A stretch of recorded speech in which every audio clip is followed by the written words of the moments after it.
오늘 본문의 이 여성은 하나의 궁금증이 있었을 것입니다. 이 여인은 오랜 시간이 걸렸는지 아니면 짧은 시간이 걸렸는지는 모르겠지만 큰 두려움과 어려움을 겪고 있는 여인입니다. 아마 이 성경에 쓰인 원어를 살펴보았을 때 아픈 딸을 누인 침대의 원어를 보면 당시 일반인들이 쓰는 매트리스라는 표현보다는 부유층이 쓰는 부자가 쓰는 침대라는 용어를 쓴 것으로 보아 상당히 부자였을 것으로 추측이 되어집니다. 그러나 아무리 돈이 많은 부자랄지라도 사랑하는 딸 아이가 특별히 더러운 귀신 들린 아픔이라면 그 마음이 어려웠을 것입니다. 아마도 이 여인은 사는 게 사는 것이 아니고 속된 말로 하루하루가 지옥 같은 날이었을 것입니다. 다행인지 모르겠지만 이 여인이 거주하던 지역 두로라는 지역은요, 예수님이 활동하셨던 갈릴리라는 지역에 아주 가까운 지역이었습니다. 여자는 궁금했을 것입니다. 갈릴리 지역에서 들려오는 예수라는 사람이 전한 하나님 나라, 눈에 펼쳐지고 수많은 사람들이 회복되어지고 심지어는 말도 안 되는 기적들이 베풀어지며 빵과 물고기 조금으로 수많은 사람들이 먹는 기적을 간접적 직접적으로 들었을 때 궁금증이 생겼을 것입니다. 도대체 무슨 일이 일어나는 거지? 예수라는 분이 유대 땅 그리고 나와 같이 이방 사람에게도 이 더러운 귀신 들린 자를 쫓아내 주셨는데 내 딸도 치유해 주실 수 있을까? 문화적으로 두로 지역과 갈릴리 유대 사람들은요, 상당히 마치 예전에 우리 한국과 일본과 같이 적대적인 사이였습니다. 내가 과연 가서 유대인이라고 하는데 내 부탁을 들어줄 수 있을까? 수많은 궁금증과 하나님 나라가 무엇이지? 나는 보진 못했지만 경험하고 들렸던 그 하나님 나라가 뭐지라는 궁금증 가운데 이 여자가 할 수 있는 것, 그 여자가 할 수밖에 없는 것은요, 모든 게 불확실하지만 예수님께 나아가는 것밖에 없었을 것입니다. 이 여인의 삶의 모습은 곰곰이 생각해 보니 저는 이 시대를 살아가는 여러분과 저의 모습과 참 유사한 것 같습니다. 저는 한 명의 그리스도인으로서 이 땅에서 살아가는 것이 부끄럽지만 참 불안합니다. 둘러싼 환경도 때로는 위태위태하지만 그 위태한 환경을 걸어가고 있는 이 내면 역시도요, 마치 살 얼음을 걷는 것 같은 불안과 두려움이 저를 올가매고 있습니다. 어떻게 해서든 이 불안과 두려움을 이겨내 보고자 때로는 이 두려움과 불안을 적으로 생각해 싸워보기도 했고요. 때로는요, 달래보기도 했고요. 때로는요, 그래, 내 일부의 모습이기도 하지 라고 받아들여 보기도 했습니다. 하지만 여전히 제 마음속에 이 불안함과 두려움과 살얼음을 걷는 성경에서 말하는 하나님 나라와는 정반대의 모습이 제 한편에서 저를 어렵게 하고 있는 건 역시도 현실이고 사실이었습니다. 마치 이 수르보니게 여인처럼 저 역시도 해결되지 않는 이 근본적인 문제, 무수히 많은 것으로 노력해봤지만 해결되지 않는 이 문제로 말미암아 이 여인이 예수님께 나아가 예수님께 부탁을 했던 것처럼 저 역시도 하나님 나라가 필요하다는 것을 고백하게 되어집니다. 말뿐인 하나님 나라가 아닌 앵무새처럼 여러분 이 시간 우리의 삶의 자리가 하나님 나라가 임하길 원합니다. 여러분의 삶이 머무는 곳이 직장이 학교가 하나님 나라가 되길 원합니다가 아니라 성경에서 말하고 있는 진짜 하나님 나라, 양과 이리가 사자가 함께 어울리면서 뱀에 두렵지 않고 어떠한 상황 속에서도 하나님이 주시는 그 평안함, 마치 에덴 동산에서 아담과 하와가 누렸던 그 하나님 나라, 그 하나님 나라가 주는 평안함이 저에게도 필요합니다. 그리고 여러분에게도 필요합니다. 그런 이들의 상황을 아는지 모르시는지 예수님은 자꾸 오셔서 이런 얘기를 합니다. 하나님 나라가 가까이 왔다. 여러분, 제가 단도직입적으로 여러분들에게 이런 질문을 한번 드리고 싶습니다. 여러분, 정말 여러분의 삶의 자리에 하나님 나라가 가까이 누려지십니까? 아마 6년여 동안 저는 하나님 나라를 무수히 많이 외쳤습니다. 그리고 성경 공부도 하나님 나라와 제자훈련이라는 성경 공부도 해봤습니다. 그런데 여러분, 정말 다시 한번 묻고 싶습니다. 여기 계신 우리 가족들, 제 한눈에 다 스캔이 되는데요. 지금 여러분 하나님 나라가 가까이 누려지십니까? 때로는 그 하나님 나라가 멀게만 느껴집니다. 여러분, 왜 그럴까요? 예수님이 거짓말쟁이일까요? 아니면 우리가 모르는 다른 무언가가 있어서 하나님 나라가 가까이 왔다라는 것을 누리지 못하는 것일까요? 여러분, 물이 끓는 온도는 100도입니다. 아무리 좋은 연료, 누군가는 기름을 쓸 수도 있고요, 누군가는 전기 쓸 수도 있고요, 누군가는 나무 장작으로 쓸 수도 있습니다. 아무리 각각 좋은 연료로 열을 가한다 할지라도요, 긴 시간 열을 가해도요, 99도에서는 물이 끓지가 않습니다. 하나님 나라를 누리는 것도 오늘 본문을 통하여 이와 유사한 모습임을 성경은 우리에게 말씀해 주시고 있습니다. 이방 여인이 헬라인, 마태복음에서는 가나안 여인이라고 하는 이 한 여인이 용기를 내서 예수님께 나아가기로 작정하고 나아갔습니다. 기대했을 것입니다. 드라마틱하게 하나님 나라를 만나기를 원했을 것입니다. 예수님이 선포했던 것처럼 더러운 귀신이 쫓아내고 아픈 자가 치유가 되는 그 놀라운 기적이 나에게도 일어날 것이다 라는 기대를 했을 것입니다.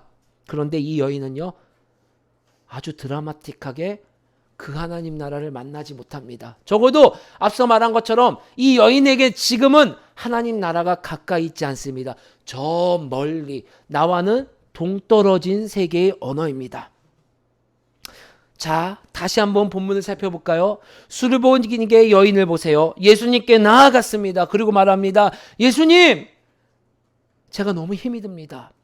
사랑하는 제 딸이 더러운 귀신에 들려서 너무나도 힘이 듭니다.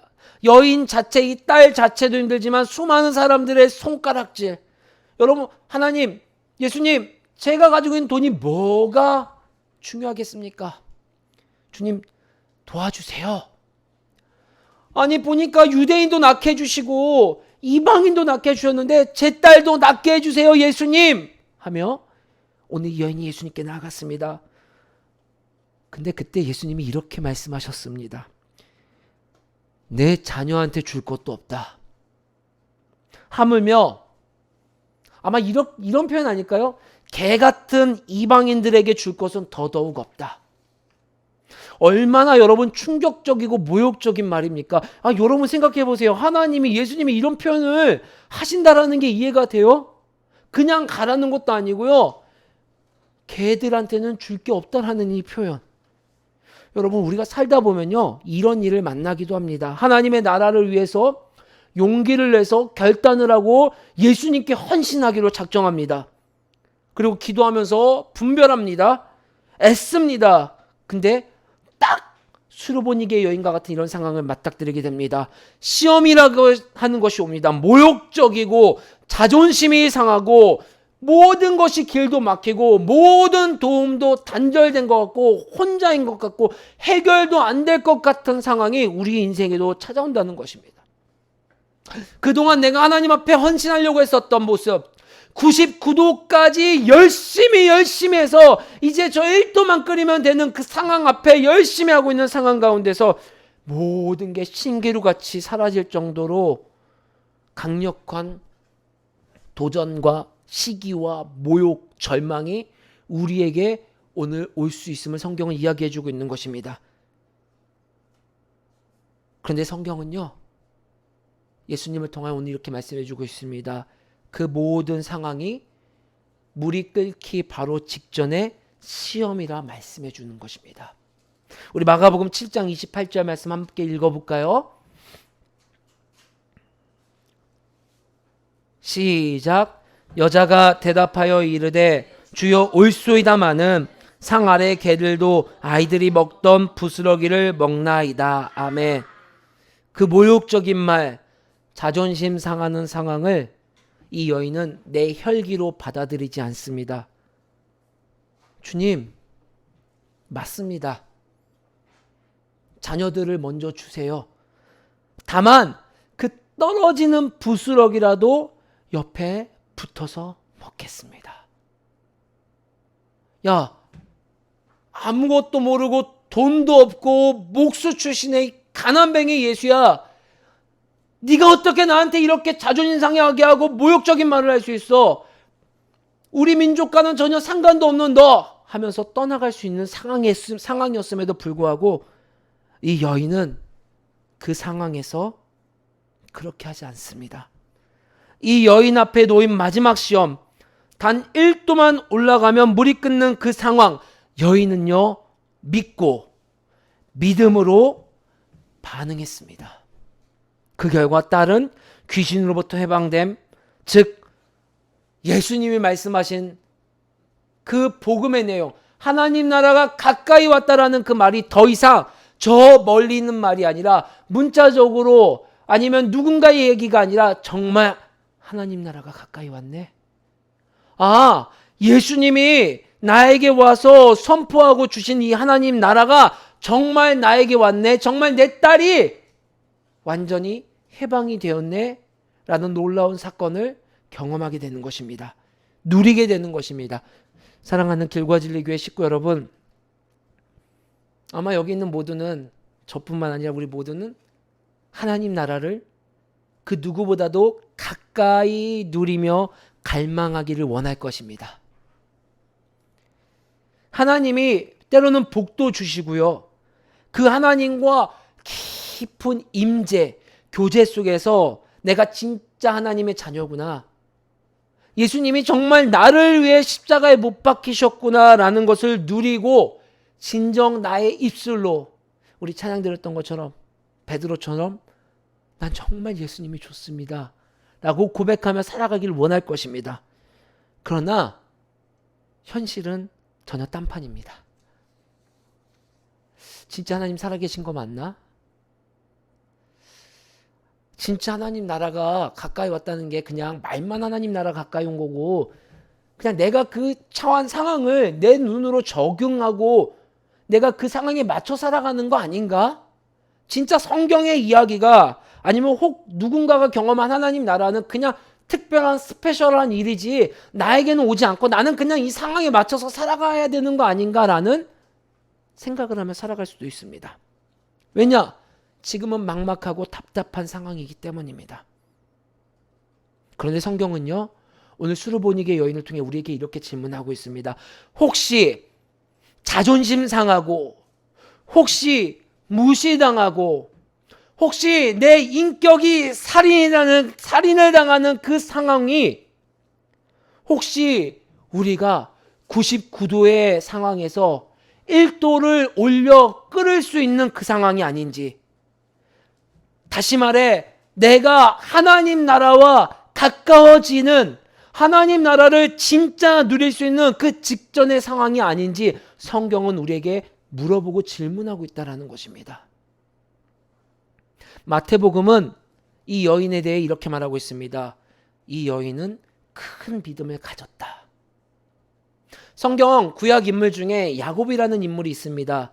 이 야곱에 대해 큰 믿음을 가졌다 성경은 이야기하고 있는데, 어떤 상황에 큰 믿음을 가졌다 말씀하고 있냐면, 야복강에서 주님과 싸워 축복을 기다리며, 주님, 저에게 축복을 내려주시지 않으면 저는 당신을 못 보내드립니다. 나는 그 끝까지 믿음으로 반응하는 모습을 보고 큰 믿음을 소유했다 말하고 있습니다. 수르보니게의 여인과 야곱의 공통점은 무엇입니까?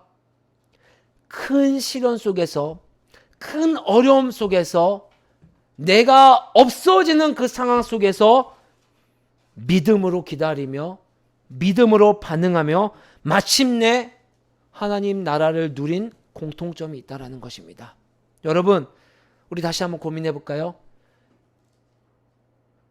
예수님이 정말 인격적으로 수르보니게 여인을 죽이기 위해 야, 내 자녀에게는 줄 것이 있는데 이 걔들에겐 줄 것이 없다라고 인격적으로 살인하고 민족적으로 다르기 때문에 그런 모욕적이고 자존심 상하는 이야기를 했을까요? 아닙니다. 예수님은 이 시험을 통하여 큰 믿음이 되기를 원하고 큰 믿음을 통하여 하나님 나라를 진정 가까이 누리기를 원하셨기 때문에 이 시험을 주신 것입니다. 큰 믿음은요, 반드시 시험을 수반합니다. 동시에 큰 믿음은요, 반드시 하나님 나라가 수반된다는 사실을 성경은 우리에게 이야기해 주고 있는 것입니다. 지금 상황이 수르보니게 여인처럼 내 사랑하는 딸이 더러운 귀신 들린 상황, 그 상황에서 예수님께 나아가서 간절히 매달려고 예수님께 간절히 기도하고 있지만 예수님에게 돌아오는 이야기는 때로는 묵묵부다, 때로는 심지어는 개 같은 이방인에게는 나는 주지 않는다라는 마치 그런 생각에 반응이 오고 있는 시험을 지내고 있는 우리 가족들이 있다면요, 오늘 이 말씀을 기억하십시오.